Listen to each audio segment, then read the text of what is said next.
Away from Afia, back to Enugu State. If you would recall, Afia TV has been following the Ugwuoye situation in Nsukka. Elijah Akuma brings us insights, and right now it appears that residents are worried about any rain that comes because they feel not enough action is being taken to solve the menace. Elijah Akuma brings us details. Take a look.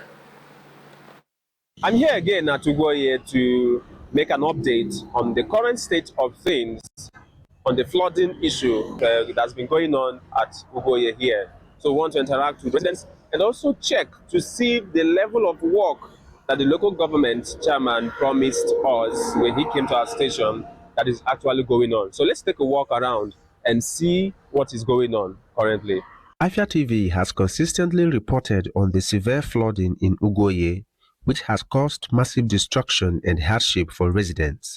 Homes have been destroyed, businesses ruined, and lives disrupted. So this is the busy Ugwuoye before the rain falls. It's usually a very good sight here. People are always busy with their businesses, to and fro. Transporters and commuters are busy with their daily activities. But when the flood comes, you can see here is always flooded. From our previous stories and reports, you see that here is usually flooded. But today, it's very, very free and the road is going. The question now is the government really doing anything on this road? We're trying our very best to make sure at least before second week of July, we must have finished it. The challenges we're having in building that water collection point is also rain. You understand? Once it rains, the whole pit will get filled up with rain. They will have to evacuate it and start working. So it's just a battle we're trying to see how we can mitigate. Because from NIMET weather forecast, it is stated that from July to November we're going to have a heavy rainfall. So that's what I'm saying. Is not only in Ugwuoye, we're also cleaning up all other waterways, doing other water collection points at other places where we experienced flooding. Those were the words of the local government chairman, Engineer Jude Asogwa, shortly after the last flooding. He had pledged immediate action and a lasting solution, but as we found on our return, those promises remain just words. Some months back, during an interview with the local government chairman at our station, he said that at least before the end of July, this work would have been completed. But we are here today, there's no sign of any work going on, and it appears to have been a long time there was any work done here. The roads are still very bad, flooded, and we are hoping that this dry season, as he promised that the government would do, we hope that this dry season will be a period when they will put up the works they said they are going to do. So this is one of the major causes of the flood that keeps happening here, apart from the fact that geographically the topography of Ugwuoye is contributing to the consistent flooding of this area. But then, as you can see, this is the drainage part. It's already covered with sand. So if a heavy rain falls now, definitely we are going to have another flood on our hands. The rains have subsided and Ugwuoye's roads are once again accessible. This should be the appropriate time for the authorities to embark on preventive measures before the next rainy season, but nothing is happening yet.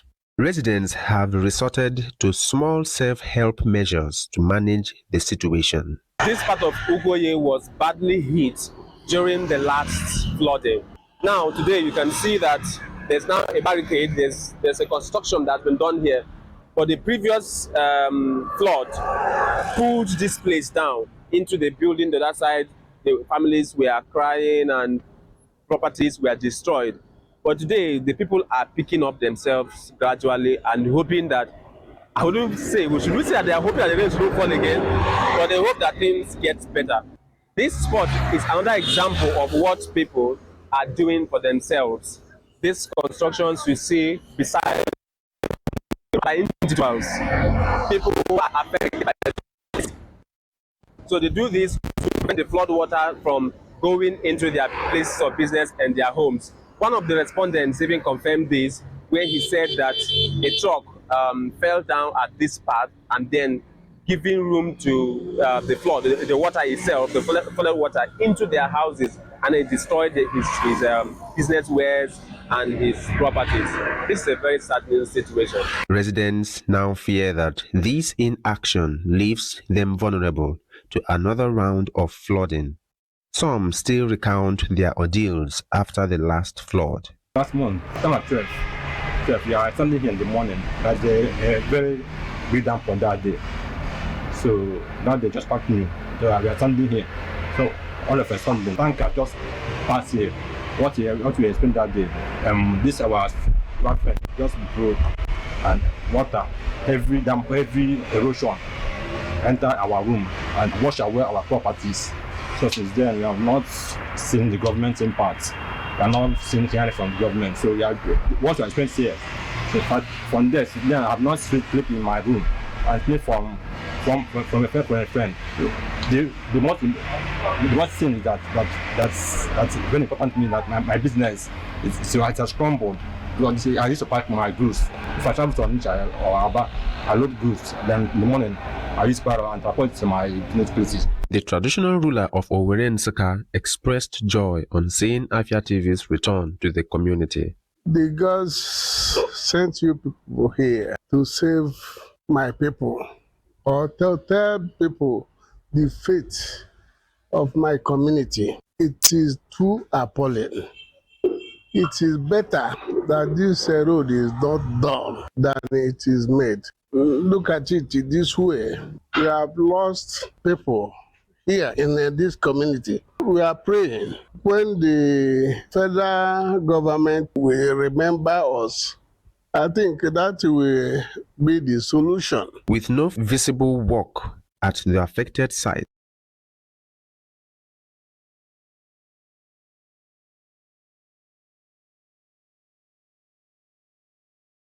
many residents have fled their homes, living. It is speedily when the local government chairman promised that work will begin heavily at Ugwuoye. We hope that the government do something about the state of things for the people here at Ugwuoye before the rainy season comes heavily again.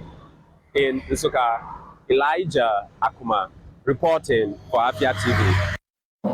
All right, thank you, Elijah, for staying on that beat. I mean, this is a really important story. Following commitments made, it's important that, you know, the hardship of these people is alleviated quickly, especially the days that are dry. I think it's really important for the weather conditions to even be tracked. I mean, we have daily weather updates. When are days that the contractors can actually come to work and when can they not? Because we saw the last flood. We saw the elderly lady giving Elijah a tour of her home and the devastation. But going to see that at the time of this report, there was no contractor on ground working, expediting the moves to repair the area or find a solution. I think it's rather sad. And by the way, if it's impossible for a solution to be found as of now, it's important for people in the most disaster-prone areas to be evacuated. At least if you appeal and they refuse to go, then we now know who to hold. It's on them, but then they're just there. There's no communication. And I'm wondering where the Ministry of Environment is in all of this. Because it's important for them to actually be a part of this solution, to apply their expertise as well. If it's important for SEMA to get involved, if that's an emergency, then SEMA should be brought into the picture. So this is not just about the local government chairman, and this is not an attack in any way. This is what is visibly on ground. We expected to see some kind of urgent work, judging by the number of reports we've taken on that situation.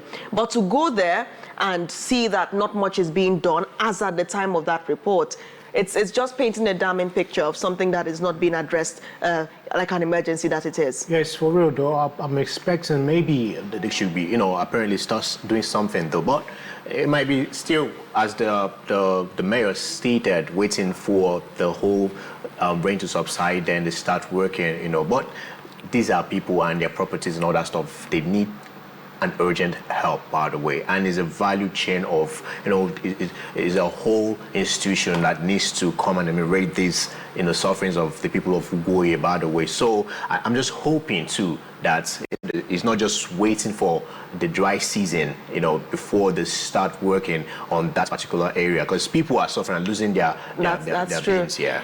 We'll watch and see what happens, and of course would like to have a follow-up with everyone involved and find out what they've done since the last spotlights that we gave the Ugwuoye crisis in Nsukka. Now the area seems high and dry, but what's to say that by this evening there would not be another flood? I think there's need for proper transparency and accountability with the Ugwuoye situation, and let's know what's happening and what's on ground. The Morning Show returns in just seconds.